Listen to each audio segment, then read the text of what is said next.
You come crashing out of the water at Qualdrum Lake. Naked, disoriented, haunted.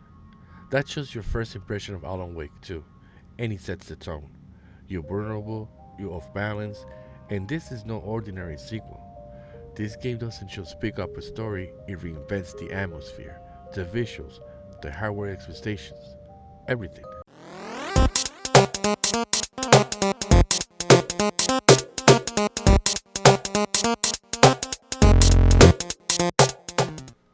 The story and the structure. The sequel picks up 13 years after first Alan Wake and it doubles down on the vision. You play as Saga Anderson, an FBI agent that is investigating a ritual killing in Bright Falls, and you also play as Alan Wake himself, trapped in a dark place, a nightmare dimension of his own making. These two storylines run in parallel, bleed into each other, and you can switch between them at key points. What's brilliant is that Saga gives us a grounded detective angle and Alan gives us the surreal horror angle. Together, they form a story that is layered, weird, and unsettling, and often gloriously unpredictable. Graphics, visuals, and technical ambition. This is where Alan Wake 2 shines and demands. Developed in Remedy's in-house Northlight engine, the game pushes lighting, mood, and fidelity to a high bar. Reviewers kept calling it one of the most gorgeous games I ever played, but the hardware side is no joke. You need a minimum to play it on low settings.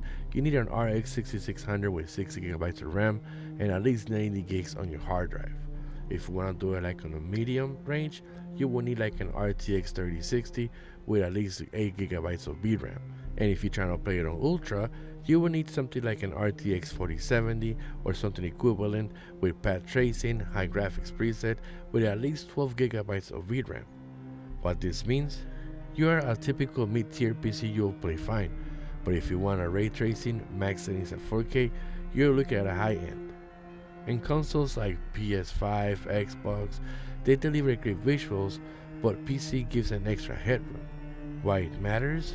Well, the mix of light shadow in Alan's world, the rainy neon city, the forest and Doug's Bright Falls, they are built to look and feel like something cinematic, not just a game.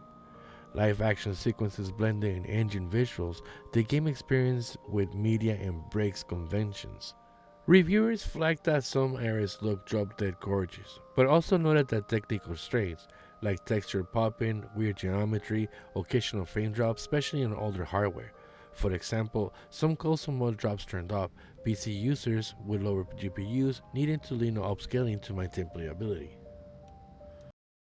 Gameplay, combat, and tension. We got the story and the visuals, now meet the gameplay. This is survival horror now, not just a thriller.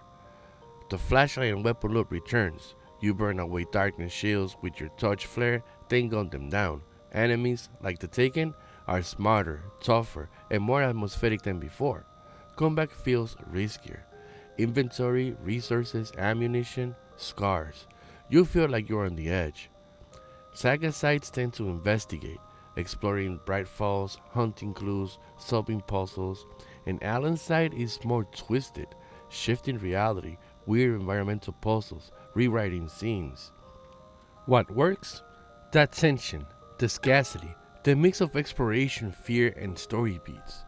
The investigator side in Saga's section gives variety. You're not only dodging monsters, you are unraveling a mystery. The world shifting mechanics, especially in Alan's section, it's noble and impactful. What doesn't always land is a number of reviewers pointing to some clunky moments, like combat sometimes feels less smooth than you hope given the ambitions. Some puzzles are investigative mechanics, like Saga's caseboard, feel like a little underdeveloped or too guided. The dual protagonist structure, while bold, sometimes causes story pacing and coherence issues. Atmosphere, sound, and unique moments. This game succeeds in mood better than most. Creeping forests, neon cities, abandoned amusement parks, the settings are rich. The sound design and music get a highlight. From ambient winds in the woods to the heavy bass of a horror scene, the audio keeps you immersed. And there are warm moments, like that musical number, or the twisted live action scene, and there are TV ads inside the game that both entertain and unsettle. It's weird, self-aware meta, but in the best way. The game laughs at itself, messes with you, and then scares you. Final verdict: the good, the not so good, and why you should play. So let's start with the good. It has outstanding visual design, lighting, and a world that feels cinematic. It has both structure, twin narrative, and a story that blends horror, mystery, and metafiction. It has a great atmosphere. This is a survival horror done up, novel mechanics, and a world that rewards exploration. Now, the not so good, I would say, is the hardware demand. It's too high. If you're not a modern PC or console, you'll need to lower your settings. But in some of the gameplay and the UI less polished, like certain puzzles and limited enemy variety. Now, the story and vision, while mostly strength, sometimes leads to complexity that baffles some players. Now, should you play it? Absolutely. If you love horror games that want something more than cheap scares, have the hardware or console to enjoy the visuals, or are okay with a story that asks you questions, messes with your head, and doesn't always hand you everything in a silver platter. If you're looking for something pure action dreaming or one extremely smooth, seamless comeback without occasional hiccups, you might find some parts rough, but the experience as a whole, it still hits. My final score, I'm giving it a 9 out of 10.